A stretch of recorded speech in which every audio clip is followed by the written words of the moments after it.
news, Lobbyists are fed up with politicians accepting their money and then not coming through. opinion, When the automated police force orders you inside, that's just them doing their job. remix. Even lost my job partially due to the whole global warming issue. Increase in oil prices. This guy's scared.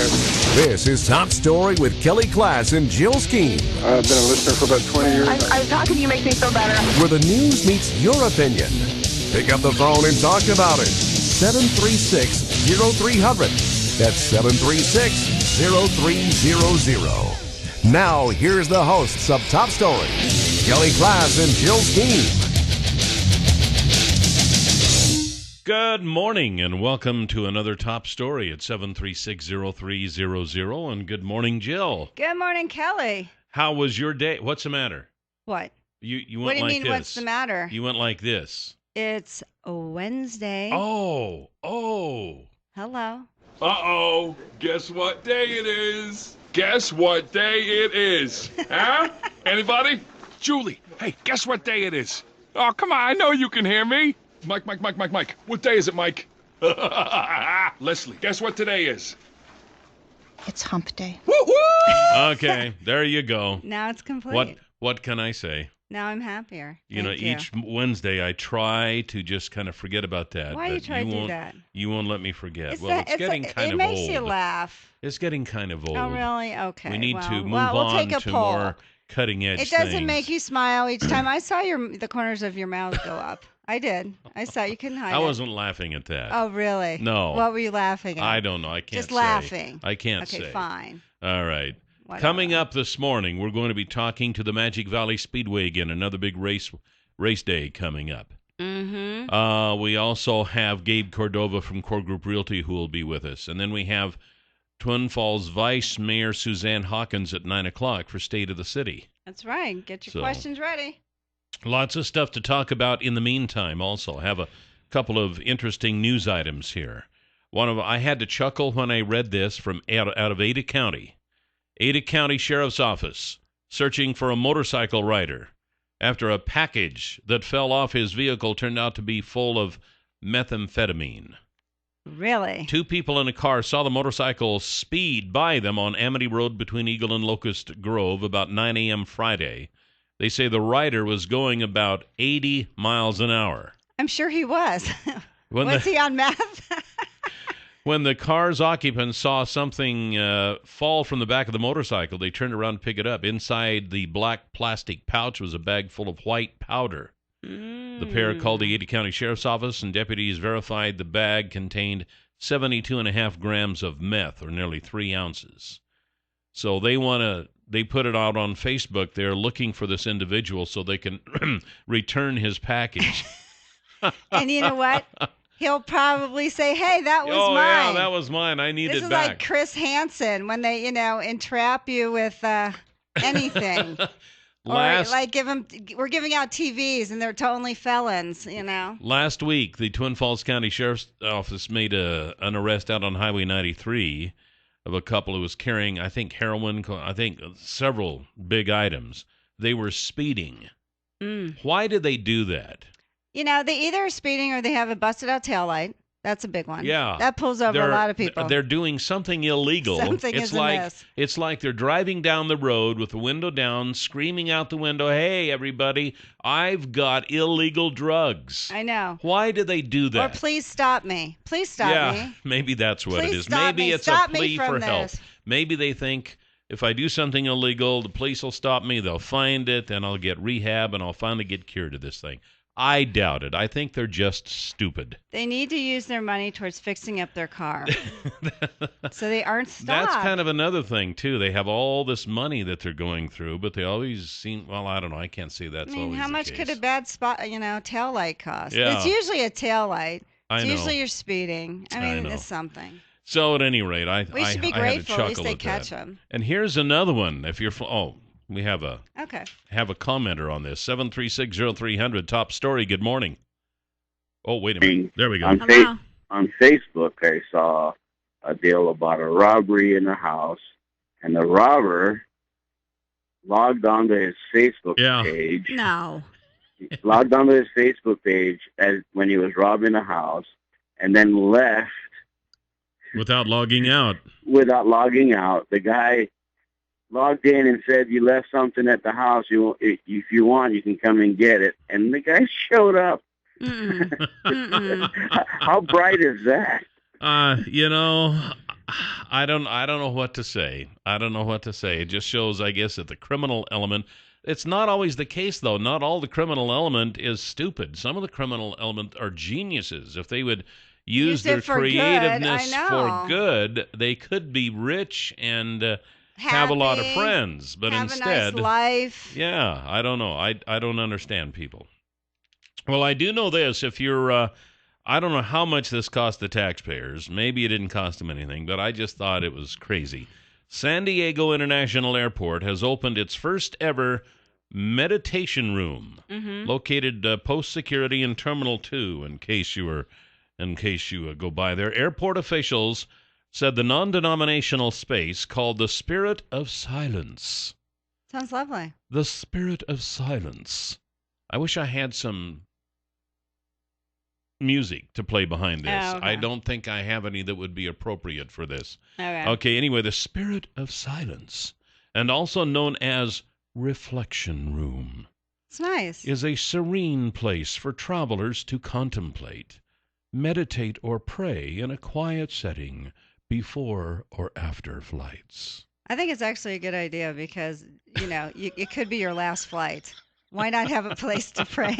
Now, you've got a point there. Do you know what I'm saying? Like, come on, look what's going on. And how many people have gotten unruly on flights? The numbers have gone up dramatically. Maybe they need to meditate and calm down. Maybe they need a meditation room. Okay, buddy, you're not going on this flight. Why not have a little prayer? You're banned to the meditation room. Anyway, the last line was the funniest. The design was created by Seattle-based artist Nori Sato and is meant to evoke, and I quote, the undefinable and changing edge between water and sky.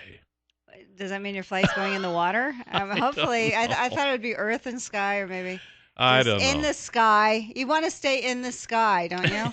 Well, I guess, unless you're landing. Oh, my goodness. So anyway, well, there you go. Know what? Maybe it works out there. Maybe people are nervous. Maybe it will help with incidents. Reebok used to have a get well room. And I had a friend who had a business, and he's like, really? It should be called the Get Real Room. But, actually, it was, and I used it a couple times. Like, how maybe you have a headache or maybe you're tired or something. You could go to this room, and it was like a lazy boy chair, and you had a blankie, and you could have little things cover your eyes. You could just take a nap for like 15, 20 minutes, and then you can go back to work as opposed to going home. They also had a masseuse on staff, and they supplemented half of it. So for an hour-long massage, it would be $30, and the company would pay the other $30. But they were going to stop the service, but the healthcare costs were going down. it helped people feel better. Yeah. So if you could keep your employees there longer, why not have a little place you could just close your eyes for a few minutes as opposed to saying, I got to go home. There's no place to do it. Some things work. Why not? Okay. They should call this one the New Age Room, because that's what it sounds like. Yeah, New Age Room. Reflection Room, non-denominational silence, and what is it called? Well, Spirit of Silence room. It's the undefinable and changing edge between water and sky. Well, sometimes you need a little moment before you get on those planes. I don't know how much time we'll have to talk about this, but we got some laws coming up here that'll take effect in Idaho on the 1st. Certain people will be allowed to carry guns on college campuses in just 1 week. One of many of the new laws that go into effect July 1st. One of the most controversial laws to come out of the legislature goes into effect. That is allowing the guns on campus. Retired law enforcement and those with Idaho's enhanced concealed carry will be able to take guns onto limited areas of college and university campuses. One of the other hot-button issues is Idaho wolves.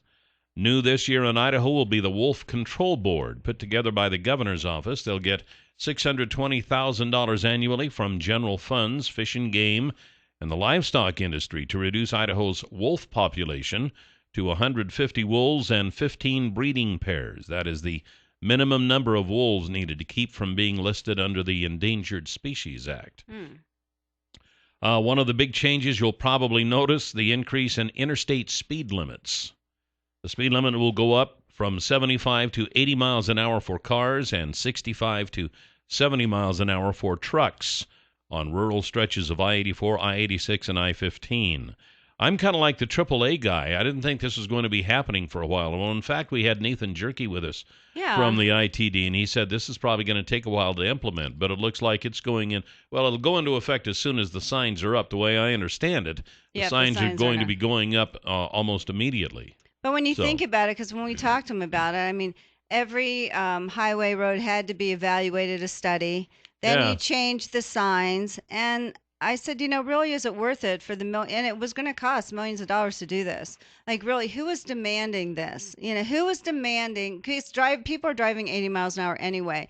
But to cost the state that much money, we know between the studies, between replacing all of the signs, why? We're in such a budget crunch. We have to, cut everything. We don't have enough for education, but let's put millions of dollars into signs and studies for our highways when how many people were demanding we need 80 miles an hour? Well, and like you say, we're driving that anyway. They're driving it anyway. I mean, between here and Boise, if you're driving 75 miles an hour, something's wrong with you. You are considered a block in the middle of the road. Yeah. And then some of these poor trucks that have to go 65, and some of them are even governed for less than that. Mm-hmm. It just makes for a tough deal. Talking to Idaho State Police, they said, well, we're just going to start handing out tickets at 81 miles an hour now. Yeah. So there's really not going to be any difference. You could get up to 80 miles an hour. Anyway. They will never admit it. You talk to a policeman. Oh, they would, well, we're a no-tolerance state. But still, you could drive up to 80 and you wouldn't get a ticket.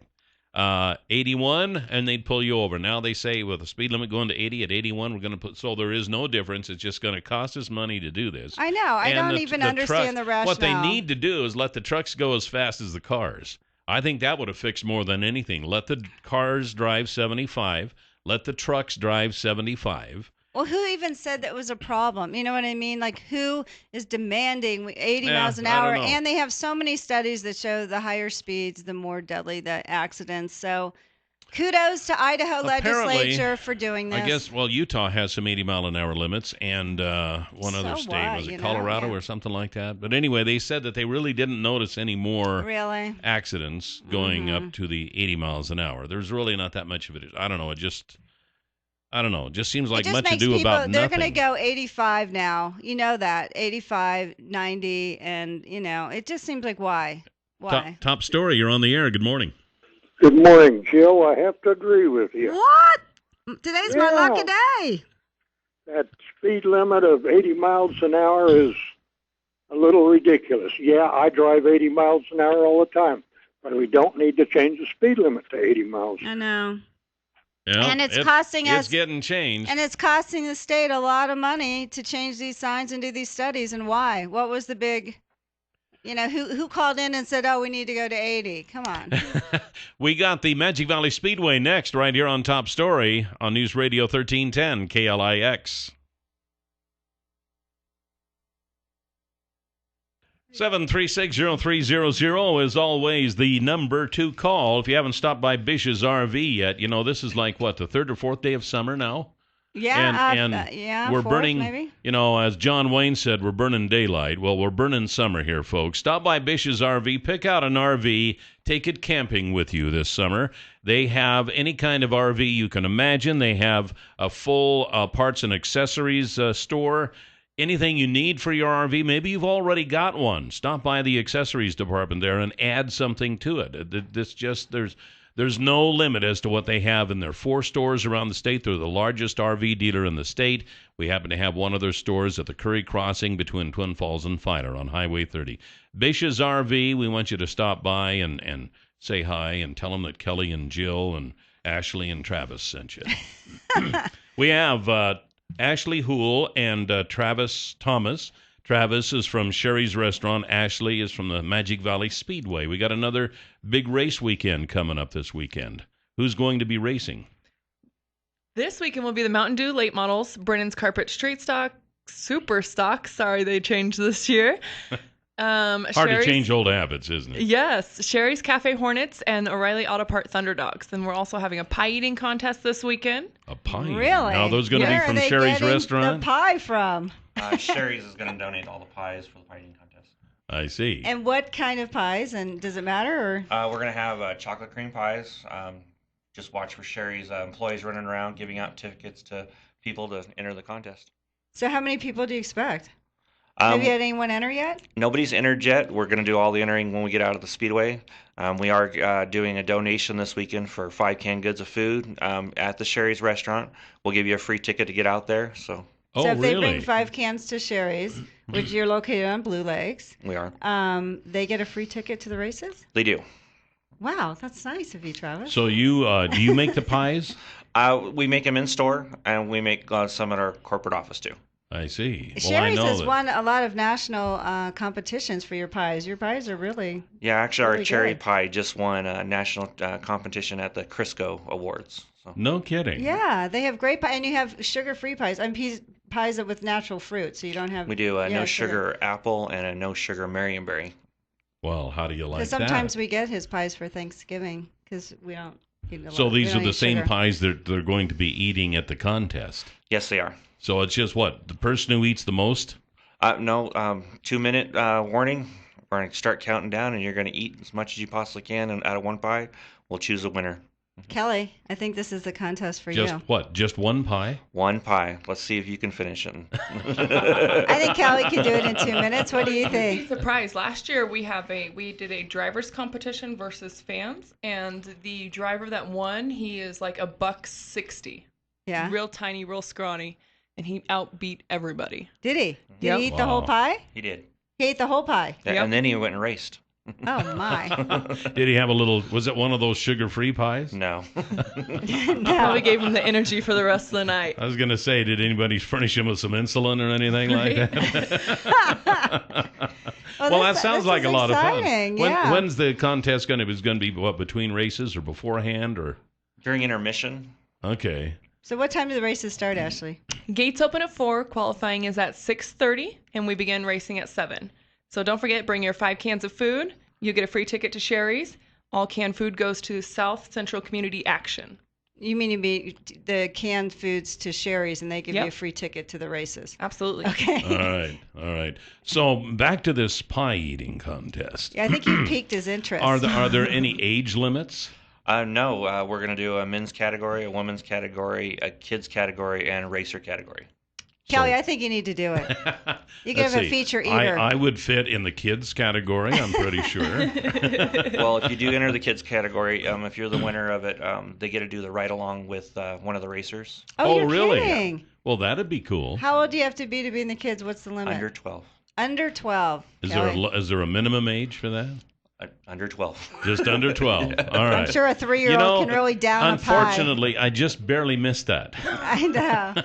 Well, does anyone win anything else? What if you win the pie eating contest? If you win, you get trophies and then a $40 gift certificate to Sherry's.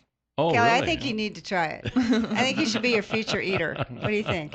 We'll put you out there, center court. Oh, yeah. People thanks. could challenge you, Cal. Yeah, there you go. Bring it on. Bring it on, folks. Bring it on. I don't know if you Who know can what eat you're more getting pie yourself than into. me? I know. So again, what are the details? How much are the tickets? Gates open at 4. McDonald's time trials 6:30. Racing begins at 7. Prices at the gate. Adults are $10 this weekend. Children 12 and under free with adults.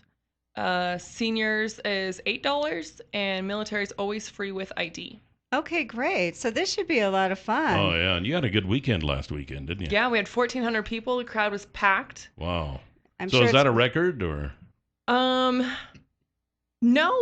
A couple of years ago, we had 2,300 for our July 5th. So Oh, my goodness. talk to me after next weekend, and we might have a new record. Are you having fireworks this year by any chance? Just asking. Absolutely. Oh, you are? Yep, we always do a huge fireworks show every year.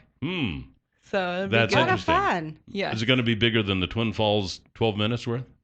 We'll try for 13 minutes. Okay, sounds Way to good. go. You guys are so competitive out at that raceway. Yeah, exactly. Ashley Houle and Travis Thomas from Magic Valley Speedway. Thank you very much for coming in. Appreciate it. Thank you, guys. And donate your right. cans to Sherry's and get a free ticket to the raceway this weekend. Start practicing for the pie Callie's eating going to contest. practice after the show. Are you kidding? I'm always practicing for pie. 7360300 is the number to call here on Top Story. We'll be talking to Gabe Cordova of Core Group Realty here in just a second. But before we get to that, just wanted to tell you, if you haven't checked out the Infrared Baron yet from Farmore of Idaho, what this is, I know this is new technology nomenclature we are using here, okay? But what it amounts to is they have flights over fields. They take pictures of the fields with infrared cameras. These infrared cameras can show you how well your fields are being watered by your irrigation system. They can upload these to you. You can get them on your computer an hour or two after they have taken these pictures. You can analyze them. You can see what changes need to be made. And I'll tell you what, you might think that your irrigation system is being very efficient and doing a good job. Once you get that infrared photograph of your fields, you might be amazed. Then you can take steps to fix it. Farmore of Idaho are the ones you want to talk to. 324-3341. You can get them online at farmoreofidaho.com. Tell them that Kelly and Jill sent you. We have Gabe Cordova with us this morning from Core Group Realty. Good morning, Gabe. Hey, good morning, Kelly. How's it going? Well, just fine. Good to talk to you again. Now, I've just kind of been thinking about this, and choosing a real estate company to sell your home is kind of like, it's as important as I would rate it as choosing a doctor, because you want somebody who's going to be doing the very best job for you, that has all the latest tools. You don't want somebody that's working with 40-year-old technology. And tell us, Core Group kind of fits into the category of the new technology. Yeah, no, absolutely, and that's a good point. Kind of like the infrared cameras you were just talking about, or photographs. Technology we didn't have, but how it can benefit us. And at Core Group, that's something we really strive for, is making sure that we're using the latest tools and technology to get your home sold. If we did what was being done, even 10 years ago, homes wouldn't be selling. They wouldn't be selling as fast or for as much money. So we really pride ourselves and spend a lot of money making sure that we're using tools like our buyer match program, that we're syndicating out over to 200-300 websites. We're also doing aerial photography and high definition video of homes, because there's so many websites and places to search for homes that if you don't have those videos and things uploaded and available, you're just not getting seen. Yeah, that's the truth. So people can actually, you might say, sit in the comfort of their own home in their underwear, and then they can look at homes that they might be interested in.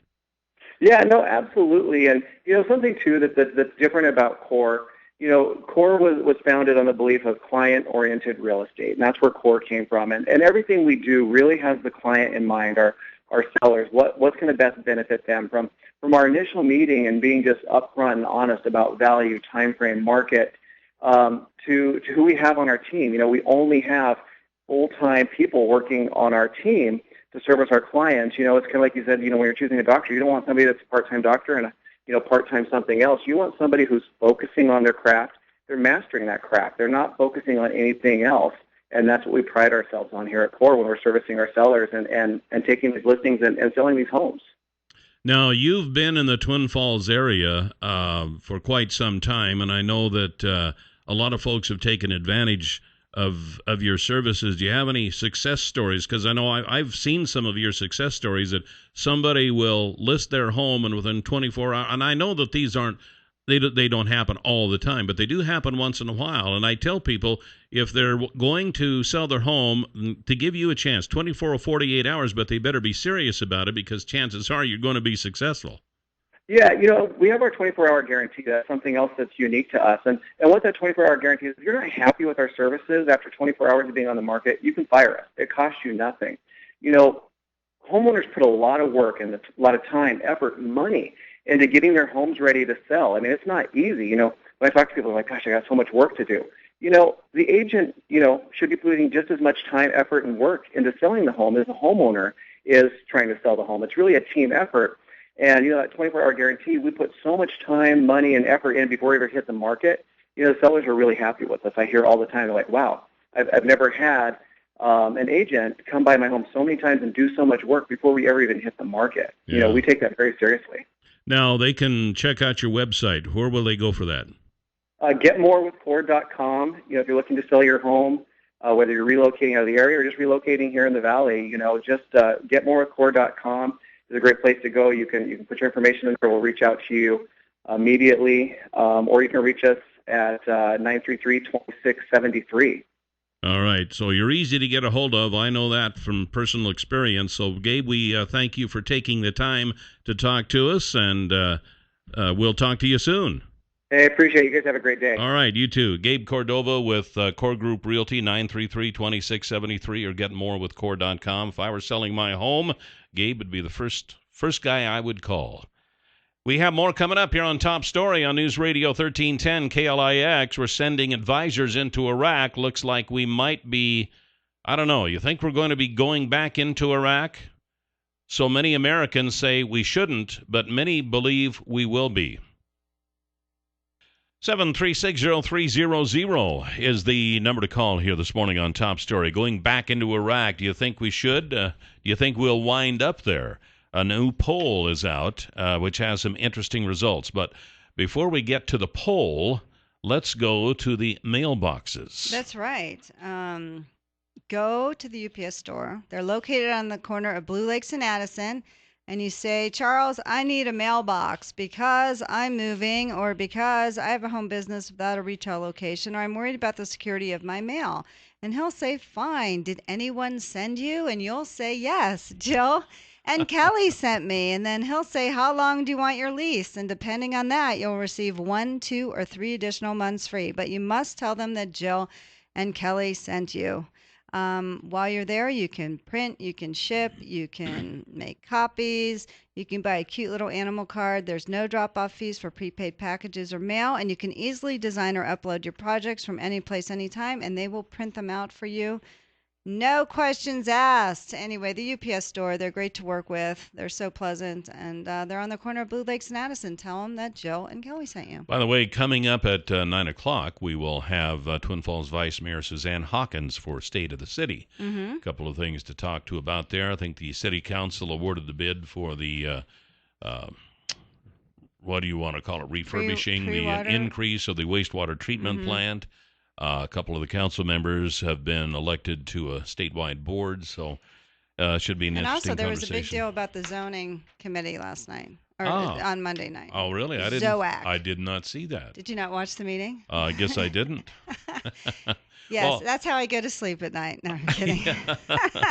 I do know this. From the AP, from the Associated Press, nearly half of the roughly 300 U.S. military advisors and Special Operations Forces expected to go to Iraq are now in Baghdad. They have begun to assess Iraqi forces in the fight against Sunni militants, according to the Defense Department. On Capitol Hill, senators who left a closed briefing with senior Obama officials expressed hope Iraq could soon form a new government, perhaps in the next week, facilitating greater U.S. military action against the Islamic State of Iraq and the Levant. Navy Rear Admiral John Kirby said that troops in Baghdad included 2 teams of special forces and 90 advisors, intelligence analysts, commandos, and support personnel needed to set up Joint Operations Center in the Iraqi capital. Those troops, added to the approximately 360 other U.S. forces in and around the embassy in Baghdad to perform security, would bring the total U.S. military presence in Iraq to about 560. There is a new poll out. President Obama's decision to send 300 Special Forces advisors to Iraq leads most voters to believe a large number of combat troops will eventually go back there, according to the new Fox News poll released Tuesday. The poll also finds that although most voters think the terrorist insurgents will win if the U.S. does not help Iraq, a majority say that it is more important to keep our troops out of Iraq than it is to stop the fighting. The poll shows 71% of voters think the Iraqi government cannot defend the insurgents without help from the U.S. That includes majorities of Democrats, Republicans, and independents. Still, by a 25% point margin, voters feel it is more important for U.S. forces to stay out of Iraq, 58%, than it is to keep terrorists from taking over the country, 33%. Views among veterans and those currently serving in the military are almost identical to the overall sentiment, 57 to 35%. And a 55% majority say that Obama did the right thing by withdrawing all U.S. troops from Iraq in 2011. 41% called it a mistake. Veterans say the withdrawal was a mistake by 49 to 45%. Well, I mean, it really wasn't our decision to withdraw from Iraq. It was an agreement that was made by George W. Bush, and Maliki wanted us out in 2011. We left. This is something that is a civil war that, I'm sorry, there's nothing that we can do to help this. They need to have their own country. Really, honestly, I think President Obama's right. If they can't fight for their own country, how can we do it? You just can't do everything. You say that all the time. We can't help everyone. I agree. We can't. We cannot fight their civil war for them. This could be a landmark, ladies and gentlemen. I actually agree with the president that it's high time that they stood up for themselves. I mean, when the enemy is a-coming and they are throwing down their guns and running the other way, it's like, now, wait a minute. Taking off their uniforms. Yeah, so... We spent how many years there training the military? But, I mean, I think it's absolutely right, because Maliki is a Shia. Saddam was Sunni. They treated them horribly. Shias were treating the Kurds and the Sunnis horribly. So how do you build your country together? I mean, this is not going to be... I don't think it's going to be democracy. How can it be when you have the sectarian violence between the three? That's basically what it's about. That is bigger than everything. You know, you're Shia, you get killed. You're Sunni, you get killed. You're Kurds, you get killed. Boom. I don't know how anyone can resolve this. I really don't. And it's been going on for thousands of years, and it'll continue to go on. And there's nothing we can do about it. And what I worry about is any of those military advisors losing their lives, being killed. Kind of my concern also. I'm surprised we sent them in to begin with. I think maybe they thought, well, that's the least we can do to help them organize and save Baghdad, because that seems to be their big concern. But if you have Baghdad that's taken over by one faction and you've got the rest taken over by another, really, it's a civil war. There will be those who say then that means that the last 10 years or so that we have spent in Iraq is all for naught, that all the American soldiers that we lost is all for naught. Why were we in there to begin with? I don't know how to. Well, you know what? Okay, we're there. We were there. We're out now. To go back and try to relive history, I don't know. It's a moot point. The thing of it is that are they really lost in vain? I don't think so. I think we delayed. I think we really hurt a lot the Al-Qaeda. I think we really hurt a lot the terrorists. I don't think it was all for naught, but there just comes a time when we can't afford this anymore, and it's time for the Iraqis to stand up for themselves. I mean, if we're expected to go in there now and just keep protecting them, then that's going to be now and forever. And I'm sorry, we can't afford to do that. Our economy is in shambles. There's just a lot of things going on. It's time for them to stand up on their own. And how many more lives? How many more lives? How many more lives would justify the lives that we lost? How many thousands that were injured? I mean, just sending more people in to go, oh, this justifies. We weren't in there to build democracy. That's not why, I don't know. It's not why we went into Iraq. I know people think that's it. That wasn't there to make a better life for the Iraqis. We were in there for other reasons, and I think we need, 9 years was enough there. And how long were we in Afghanistan? 10, 11 years? Enough is enough. Well, let's see what you think. 7360300 is the number to call. Should we go back into Iraq or should we stay out? Top story, you're on the air. Well, I think we could have given air support to the Iraqi government. They did Maliki asked for air support to help slow down and support the troops. That was one thing that we always had when we were there was air support. We had... We actually have ships in the Gulf. We have an air base in Saudi Arabia. Bottom line, ISIS got kicked out of Al-Qaeda. So, we can sit here and talk about how this isn't going to affect the United States, but it will. And then the one last thing is I don't think that Afghanistan was a bad choice. They sheltered somebody who flew planes into the World Trade Center. They killed 3,000 Americans. Right. What would you have done, Jill? Just let Al Qaeda hang out in Afghanistan? I mean, would you have not invaded a country? A sovereign country was sheltering someone that committed a direct attack on the United States, and you would have just said what? Go in there and what? Level them and what? Where did they end up finding? In Pakistan, but he was right, in exactly. Afghanistan but the people at the time. and that's where his camps were in Afghanistan. But the people who and actually, the Taliban well, are you going to let me sheltering him. finish? You can't just keep talking over me and ask me 3 questions. You got to let me finish. Okay, go. The point is the people that actually attacked us were from Saudi Arabia, but we didn't go into Saudi Arabia because of the oil, because of the relationship. Those people were from Saudi Arabia. So to even go into Iraq, how does that even make sense?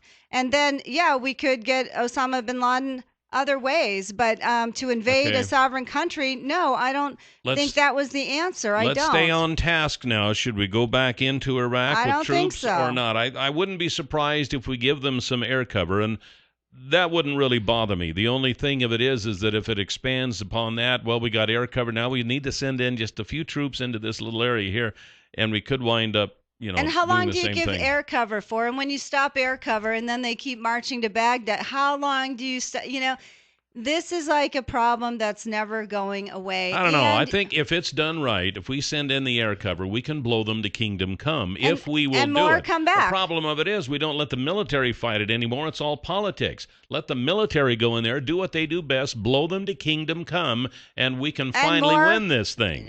No, more come back. You cannot eliminate the element of terror and hate against the United States around the world. You cannot eliminate every single threat. It's not going to work if the Iraqis don't stand up for themselves. It's just not going to work. And if the majority of them are Sunni, I don't know if they will. 7-3, I think they're afraid is what's the problem. There's probably the bulk of the Iraqis just want peace and harmony.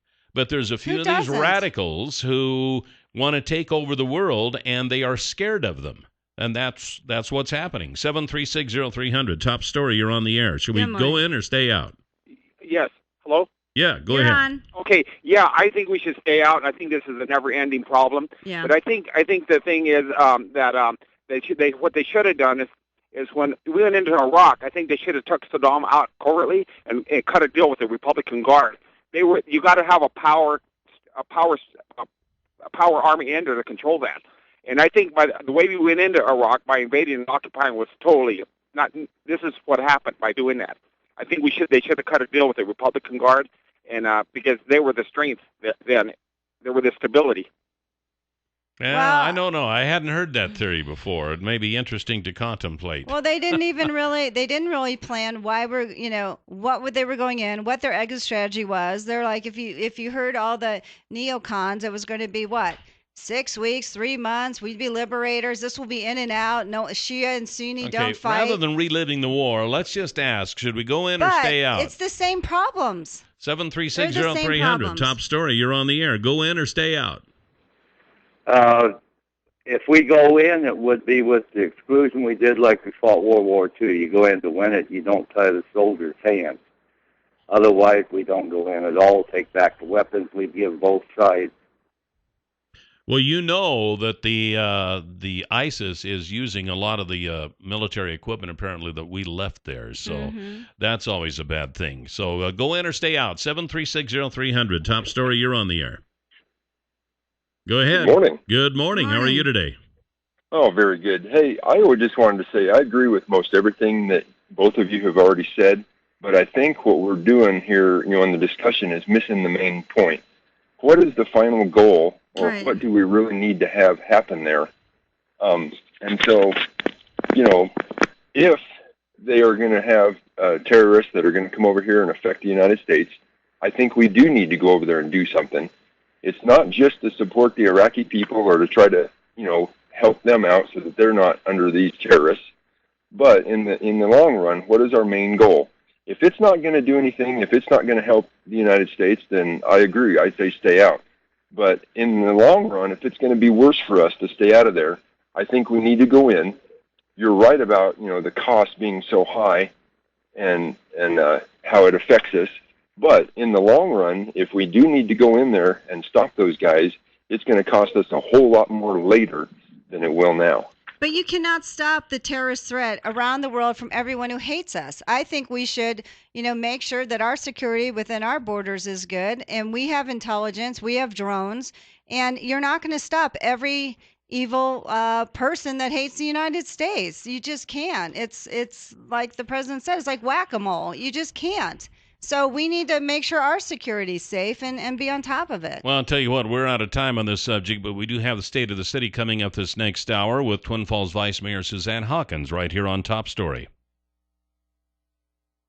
Well, welcome back to Top Story. 7360300 is always the number to call. Welcome back, Jill. Thank you, Kelly. We got more stuff coming up this hour to talk about, but right now we have Suzanne Hawkins, Twin Falls Vice Mayor and the Twin Falls City Council. Good morning, Suzanne. Good morning. Good morning. Thank you for having me. Looks like the City Council was busy Monday awarding the bid for the. We've heard the buildup from this for so long, and now finally it has happened. They awarded the bid for the waste treatment plant. This is actually, phase 2. We have been working on smaller bids, getting prepared. We're trying to keep this project on schedule, if not ahead of schedule. So we have kind of broke it up into pieces where we can keep one phase moving on top of the other without any kind of a lapse. And this is the largest portion of it, yes. Okay. And it actually came in under estimated bids, so we were able to add on a few other things that we were hoping to do, but we weren't sure we were going to have enough money to complete. So it's actually a very complete package, and it's going to give us a lot of upgraded features at our wastewater treatment plant. So what did you guys add on? Is it anything to do with the road or anything like that? The road, we have set aside money for the road, but we have not actually funded that yet because that will be at the end of the project. But it was extra work on the pump stations, aeration modifications, some mechanisms and new blowers that are going to just make it actually more energy efficient. And in the long run, a lot of these upgrades will pay for themselves within 3 years with the energy we save down there. Okay, well, that's good to hear.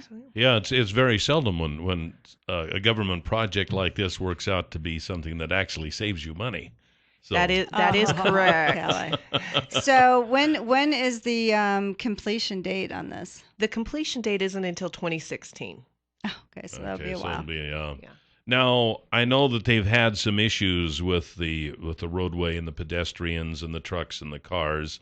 How are we managing that so far? We've been looking into that. We have not had any incidents, complaints, or problems as of this date that I know of. But what we're trying to do is make sure we're proactive on it and prevent it from happening. At this point in time, the Auger Falls section of the trail is what's closed during business hours so that we can get dirt in and out as we need to. The grade itself has had very little effect yet, but that's going to start ramping up now, and now we're really going to see the heavier loads there. We're trying to work with everybody to keep it a safe place. If it becomes too hazardous with the extra traffic, then we'll have to readdress it and see where we're going to go from here. So the Canyon Springs walkway, people can still walk, and nothing's been closed on that hour-wise. It's just Auger Falls. That is correct. Okay, they just have to dodge more trucks right now. Correct. So that should be fun. How much was the bid for? The bid was for, let me see if I can get you an exact total here. How's that? $17,989,000. Okay, and that went to? It went to a company out of Boise that is called Record Steel and Construction. And they're actually doing the company we've hired to oversee this project has a project similar going on in Boise. And this company actually won that award a few years back, and they said they have been a fantastic company. Everything's been on schedule, on time, and that they've had very few change orders. So Okay. that's all good. Yeah, that is So good. to kind of rehash old material, then once we get this refurb or expansion up and running, what will that allow Twin Falls to do? It will allow us to expand and offer wastewater service to new people and companies that want to expand their operation now that we cannot take any more flows from. Okay, because we're kind of stuck right now. If we wanted any other large businesses to come in, it's kind of like we can't handle you right now. It's not even large business. It's residential. It's all the way across the board. Really? We have given out all of our will serve orders. Not everybody's using those will serve orders, so there is some room for making some small changes. But until the first phase of the upgrade will be done in 2015, and then we can start offering more service again. And then in 2016, we'll hit the final upgrade numbers. Well, will this help with the city of Kimberly as well? Because the flows have increased from the city of Kimberly to Twin. No, that is not accurate. How would that not help? What, the flows haven't increased? No, I thought they were charged more because they were. No, what's happening is there are not what is in their flow. Yeah. It has been fluctuating up and down, and that is what is causing the increase in their charges. It's not that they're flowing more; it's what's in their flow. Right, it's gone up. I went to. It takes more attention once we get it. If Kimberly starts growing more, which it will, I mean, if you have Cliff Bar coming in and it's right on the border of Kimberly and Twin, and they have more residential, is this going to be a problem in the short term when this wastewater treatment plant isn't finalized yet till 2016? No, because Kimberly has plenty of service allowed to them. What they've already been offered in their will serve, if they grew, they have room to There is grow. room. The problem is not how much; it's what is in it. Right. So will this affect that? Will it help it in any way? No, they have to find what's in their system that's causing the problems and fix it. So what if it's not just ours? the It's population? just like, but it's not. No, I mean just what people are, Right. I understand, Yeah. and I'm not sure of all the verbiage to get it exactly right, but it's more industrial than residential, and it has to do with what is coming down the pipes and not how much is in the pipes. I understand that. Yeah. And so it's not the growth factor.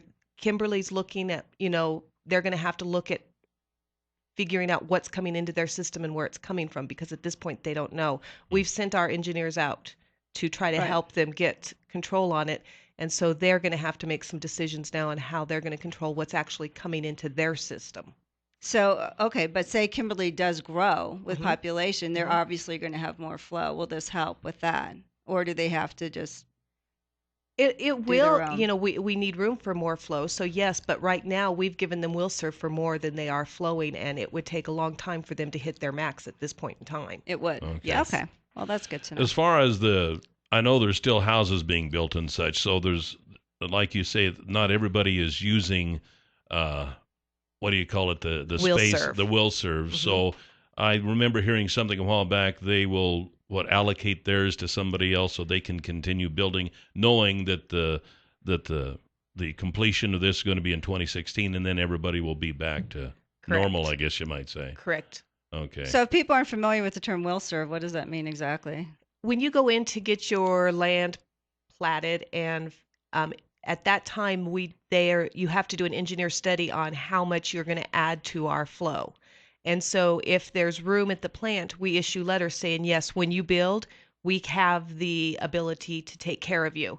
At this point, we cannot take care of anybody else that we haven't in the past already said we would take care of. So how many do you think that is? I mean, is there a lot? Like, is it a moratorium for how long till this is completed? Yes and no. Jackie Fields, our engineer, has exact numbers on how many will serve letters are out there. I don't have that information in front of me. Where we're at now, we're in a good place. As our completion dates are hitting on time, we'll be fine. When we say we're at capacity, that means we've told enough builders that we will serve them when they build. It's not that the plant is actually overflowing or has more than it can deal with. There's fluctuation. Yeah. Okay. Now, I guess you and Greg Lanning are now on the, I guess you have been on the board of Association of Idaho Cities. So you say you've been on there, but it's now official. Well, we were officially elected a year ago. What happened is every year there's a election and for vice presidents and directors on the board. And so last year, actually, Greg was elected to be the third vice president. And so that left his seat open on the board of directors. And so I was elected a year ago to fill his term, to finish his term for 1 year.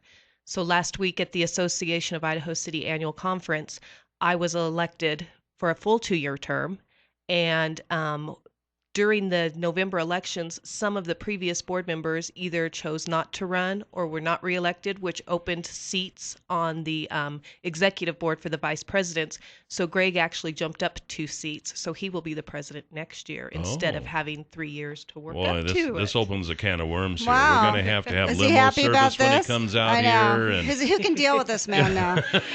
Well, that sounds exciting. I was going to ask you, because I was watching the city council meeting last night, and Mitch Humble was talking about ZOAC, the Zoning and Ordinance. What does ZOAC stand for exactly? Zoning Ordinance Amendment Committee. Okay, Amendment Committee. All right. I wasn't sure what the A and the C was about. And I was interested in finding out, he was talking about how ZOAC hasn't met since the open meeting laws, which Correct. I'm not sure why. Because when we went through that, we disassembled that. That was one of the committees that we decided we could no longer have under our current form of government. So that was a committee that was disassembled, and we agreed we would address it later. Wait, why was it disassembled? Because we had part of the open meeting. Because we had the too many committees? council members and planning and zoning members attending those meetings, and it wasn't at that time open. So I was confused when he was talking about the monthly working lunches with the ZOAC Commission. No. How is that? What was he talking about? So our Planning and Zoning Commission meets twice a month in public forums to address planning and zoning issues. Right. And then once a month, they hold a training session for lunch. The training sessions are all noticed and published, and they're just a chance to have legal input to the zoning commissioners so they understand what they're allowed and not allowed to do, and they discuss different issues.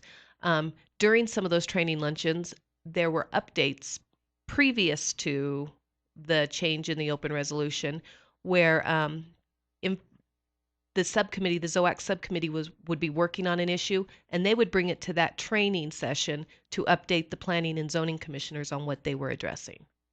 So, And then he was talking about a couple people on, I don't know, the commission or something wanted to be on the ZOAC. It was confusing, and I didn't. If it was disassembled, why did they want to be on ZOAC if it was disassembled? before it was disassembled, some of the planning and zoning commissioners felt like they weren't having enough input on some of those zoning changes. But with the way everything's worked out, what we're going to do is, and we agreed to wait. We had 2 council members that were unavailable on Monday night. So we want to wait and have all 7 of us weigh in for sure.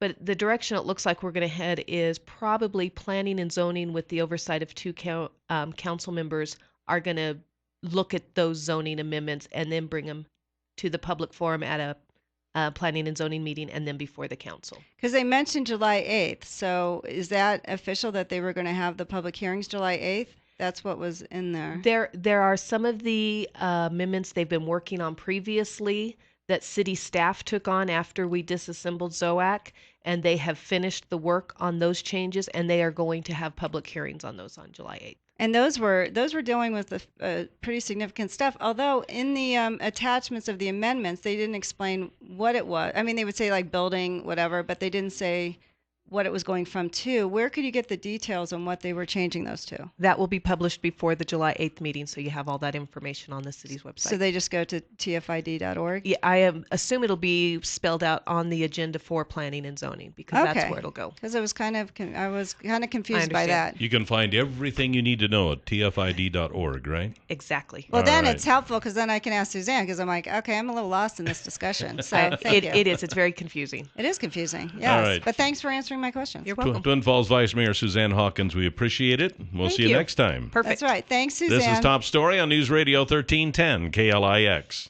7360300 is the number to call here this morning on Top Story. Yesterday's $100 instant winning name is Raul Chamorro. Raul Chamorro, congratulations. And your $100 word of the day for today is rocket. Rocket. R-O-C-K-E-T. Rocket. You go to our website, newsradio1310.com, click on Word of the Day, type in rocket, and listen tomorrow. If you hear your name tomorrow and you played the Word of the Day today, you win $100. That's right. Yeah. I have a feeling somebody wants to bring up something we were talking about previously because they've been trying to call. Top Story, you're on the air. Good morning. Yeah, I am a Kimberly resident. I just want to thank Twin Falls and all they do with their sewer plant for us, and hopefully the city of Kimberly will move in the right direction and develop a better partnership with Twin instead of maybe going the route they've been talking about with putting in their own plant. And that's all I have to say. So you think they should be at the mercy of Twin for any kind of development and things like that? Well, you know what I mean? Because they'll be like, hey, we can control what you decide to put into Kimberly because it might just be too much for our sewer system. I don't know. What do you think about that? It shouldn't be if they increase the size. Well, they still can control it, though. I mean, think about it. If they project, Yeah, and they have you been could. to any city council Yeah. meetings? But they were saying, he left.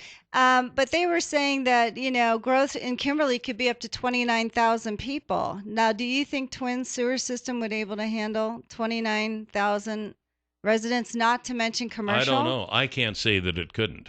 I know. I'm just saying about that, I know what he's saying. It's a tough one. I've been going to the meetings, and you just wonder, what's right, where are you going to put the wastewater treatment plant? Well, as we grow, this is not just an issue around here. This is an issue everywhere. What do we do with our waste? And when you have, I know once upon a time, Hanson and Kimberly were discussing going together with a pretreatment plant, I think it was.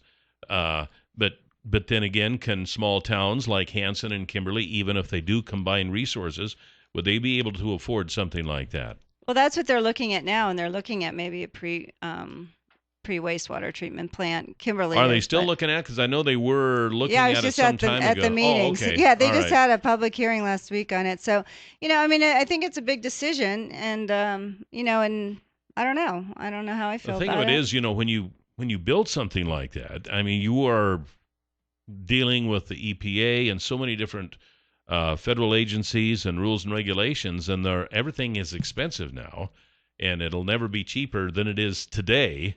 If they wait a year or two, it's going to be more expensive than it is today. But then in the long run, is it something that will pay in the long run, or? And then some people are like, and I'm sort of like that, well, maybe we like Kimberly, the size. We don't want it to be 29,000 people.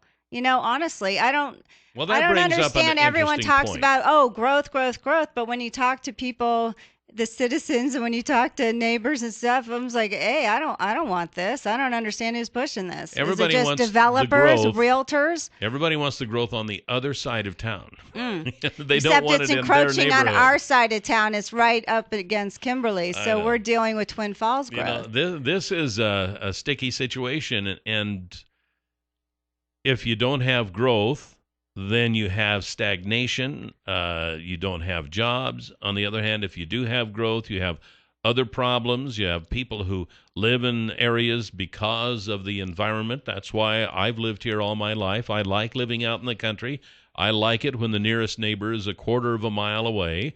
I don't want that to change, but I realize someday it probably will. I guess my point of view is there's natural growth anyway. There has been since I've lived here. At least they've grown 10,000. My thing is, why are you forcing growth? Why are you bringing in these huge companies when you don't have the workforce to fill them? We've heard that from, Chamber of Commerce and City Council. Well, I don't know. Chobani just laid off a bunch of people, so apparently we've got too many. Well, who know? Maybe they're not good quality. Who knows? But when you talk to any business people, and I don't think they let them go because they were poor employees. I do a They business just didn't have networking group, and let me tell you, everyone can't find anything. We've had Jordan Neerdales in here from the Department of Labor. She's saying, employers are like, anyone who can pass a drug test. But now you're talking about Cliff Bar, another 400. Yeah, I don't know. It's just like, why is it forced growth? Why not let it naturally come in? People come here, businesses come here anyway. 7360300, top story. You're on the air. You talk about expanding Kimberly. I moved to Kimberly because I like a small town. Yeah, exactly. If all these people come in, all these houses, they're going to raise our taxes to expand the school to accommodate them. Yeah. More dogs barking, more kids running around, more traffic on the roads. And right now, they blocked our view of the South Hills with building houses. Yeah. They don't bother to ask the people anything. Oh, they had a meeting, but, they really listened. And the other thing is they're going to bring in more commercial because they'll say, well, that'll bring in more tax revenue than the residential. But then when you look at some of these big companies, we had Terry Kramer on, saying that, it's deferred taxes. So I don't know. I agree with you. A lot of people live in Kimberly because it's nice and small. My gosh, what are we going to do? You got to have growth, and then if you have growth, then you have other problems. Well, if you're all just about growth, you got to worry about the people that live here. Population control. Now we're talking. Let's get some population control going here, folks. 736-0300. 736-0300. Always the number to call here on Top Story. Quite a conversation going here about progress.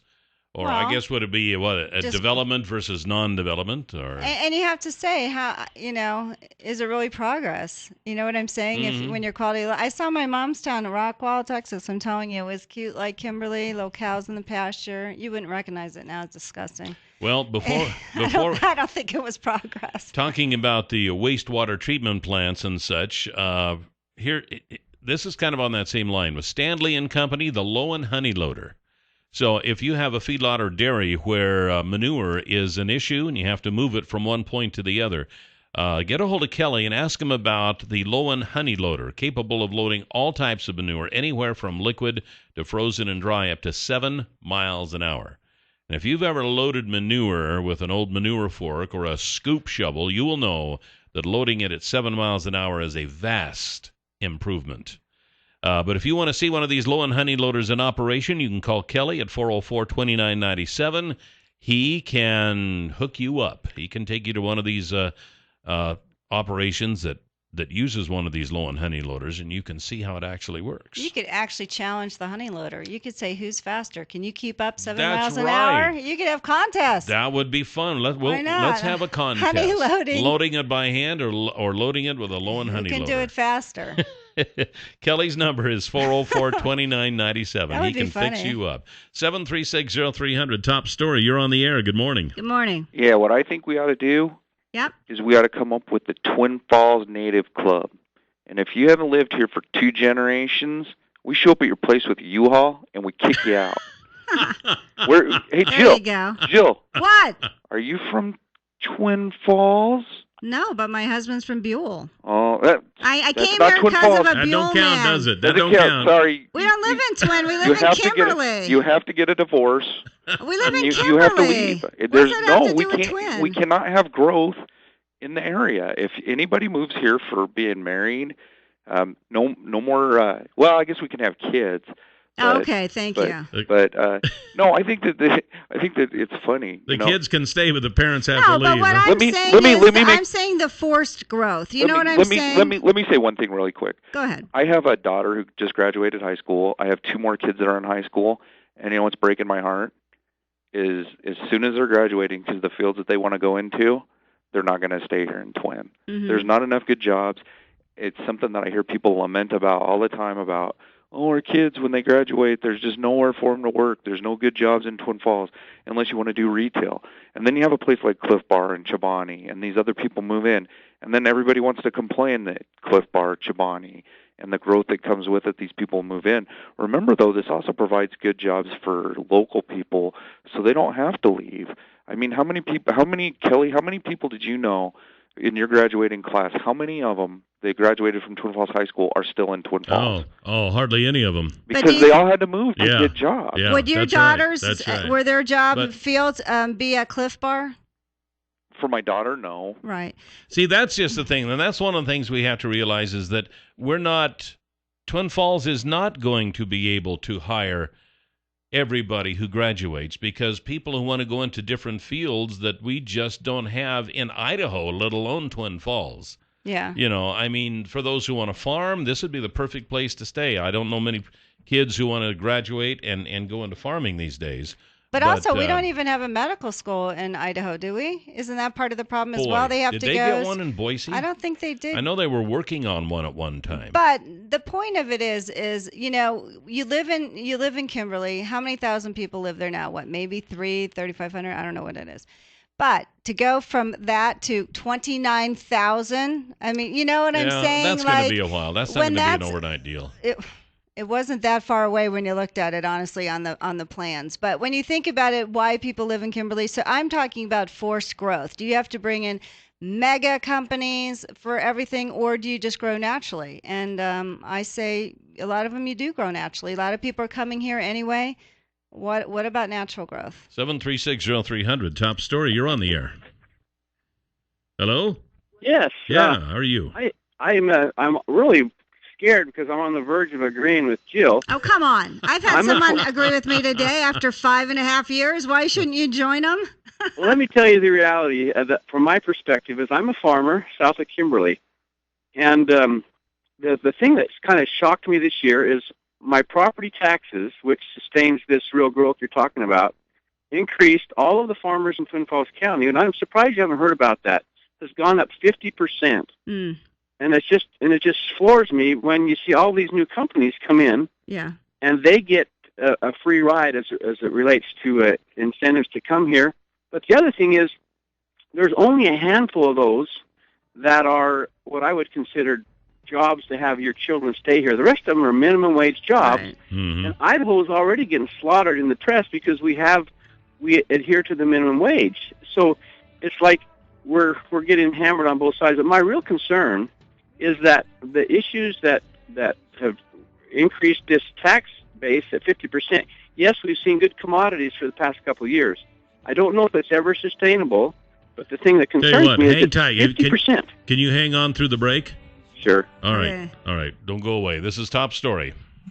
7360300, the number to call. Good conversation here on, actually, it's development versus no development is what it is. Well, no, it's not no development. It's just like, do you force development, or do you let it, because this area is growing naturally, do you let it grow how it should instead of forcing it, bringing all these companies in and blah, blah, blah. And then the higher taxes are causing problems like the caller that we have Yeah. now. So your property taxes went up 50%?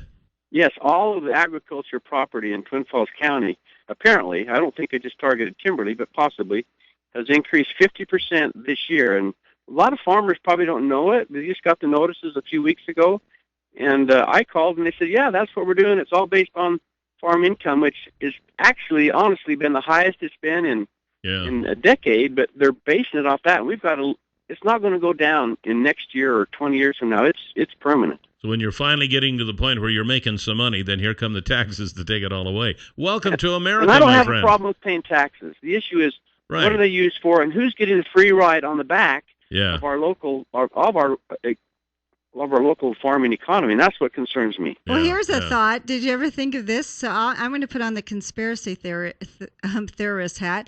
Is maybe they're trying to say, wow, when a company comes and says to you, we'll pay you so much an acre and so we can, build and take your farmland, do you think they're going to be like, well, maybe they'll think more like that because we just charge them 50% more in property tax. So maybe they're forcing all the farmers to sell their nice farmland, which they need for houses and commercial properties. And, they So plan to build. if the taxes are going to go up, they will be more inclined to sell. Well, that's what I'm wondering. What do you think? Is he still on the air? Yeah. Yeah, I'm still here. I know there's going to be growth, and sustainable growth is good, but that's the key, is it's sustainable. Yeah. But when this growth is based as a 50% increase in 1 year on the burdens of the local ag industry, I don't think that's sustainable, nor do I think that there was good wisdom in doing that. I can't imagine that's ever happened in 1 year, a 50% tax increase. Yeah, it's that's just a over lot. the top. I can't understand it. I don't know where it come from.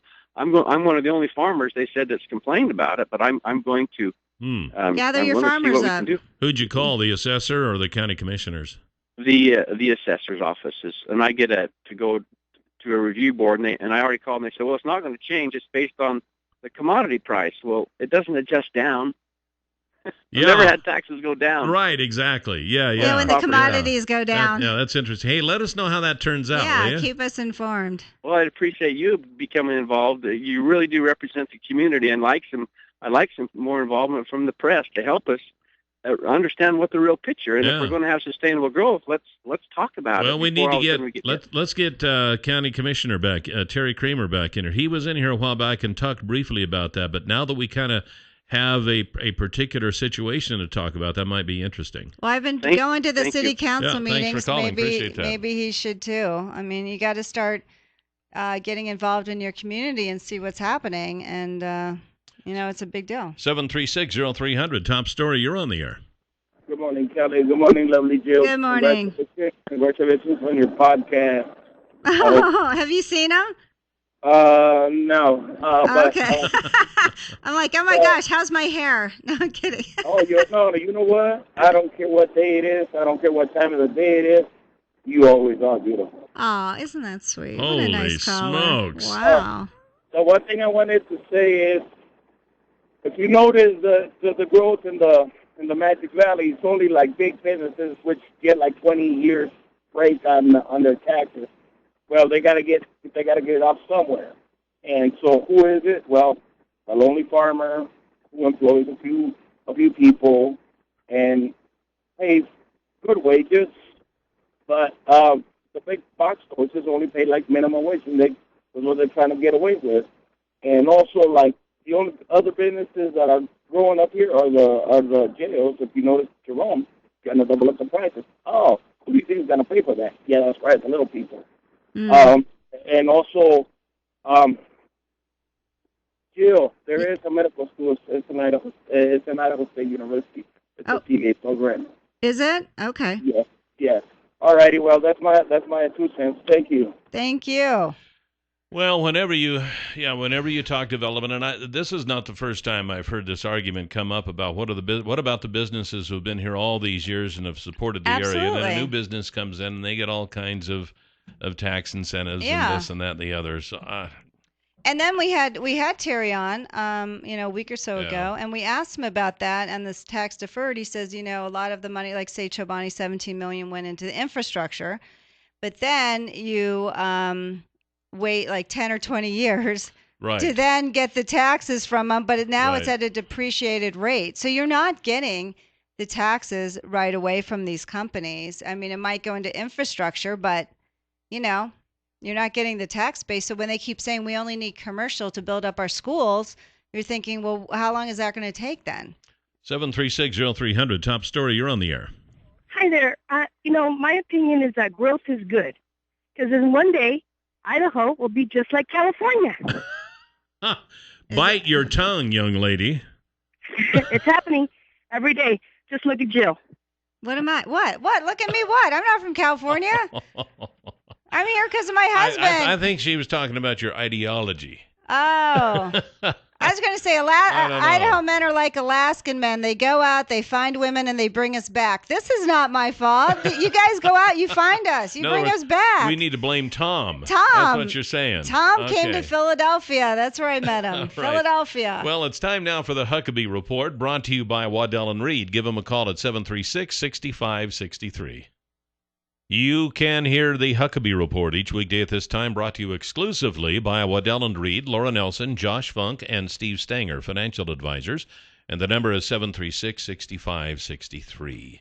Well, I want to tell you about the UPS store. Tell us about the UPS store. Well, did you know it was located on the corner of Blue Lakes and Addison? I knew that. Okay, great. Did you know that you can walk in and you can say to Charles, I need to rent a mailbox? Yep.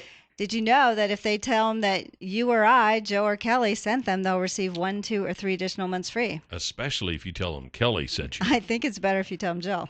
I don't think so, Jill. Actually, it depends on the length of the lease of the mailbox that you rent. But a lot of people are not mentioning Joe or Kelly, and they're leaving money on the table. Who wants to do that? You've got to be kidding me. I'm not kidding, Cal. It's really shameful. But while you're there, did you know you could print? Did you know they could package up something for you? Did you know you could ship? Did you know you could buy a cute little animal card? I did. I knew that. And those apparently are really selling well. Anyway, thanks, Jill. Yes, they're very cute, I'm telling you. Anyway, no drop-off fees for prepaid packages or mail, and you can easily design or upload your projects from any place, anytime, and they'll print them for you. So go to the UPS store, tell Charles and the crew, Jill and Kelly sent you. All right. Now, next Tuesday, we'll be pulling a name out of the hat for the Lunch with Kelly and Jill from the Canyon Crest Dining and Event Center. If you haven't signed up for that, I would suggest you do so before midnight Monday. Yeah. Yep, just go to our website, newsradio1310.com, click on Lunch with Kelly and Jill, put in your information, and then listen Tuesday to the show to see if your name is pulled out of the hat. Why not enter? I mean, today, June 25th, on this day, Kelly agreed with President Obama. We had 2 callers who actually agreed with me for the first time in 5.5 years, but who's counting? I mean, well, have lunch with us. Break bread with us. Why not? There you know? go. There you go. Why not? And if you've won before and you've waited 30 days, you can enter again, and maybe you'll win again. There you go. I know Jim Vensveen says he's going to win again. Very good, because that's what he said the first time when he won. He said, I'm going to win this month, and he did. Guess what? It's he all did. the power of positive thinking. I just know that I'm going to win the lottery. Yes. Hey, speaking of the lottery, the Magic Valley Amateur Radio Club is going to be setting up at the KOA campground this Saturday noon till Sunday noon for Field Day. We'll be talking to radio amateurs from around the U.S. and Canada. It is an emergency communications drill, but we have a lot of fun, and we like you to just stop by and see how it's done. Now, And we'll what does that fun. have to do with the lottery? You kind of transitioned I don't it. know. Speaking It's of the lottery, then the ham Poor radio. transition. No, meaning you'll be lucky. You'll be lucky. If you stop by there and you'll think you won the lottery. It'll There be you so go, fun. Kelly. You got to All just right. wrap it together. All right. So tomorrow we got the cops with the bad guys list, and That's pretty much on the schedule. that's pretty much on the schedule. At this point in So time. it'll be a big open mind day. Let us know. Yeah, because Friday's actually pretty booked. So maybe All we'll make right. it open mind Thursday. There you go. All right. So we'll see you tomorrow. Goodbye, Jill. Bye, Cal.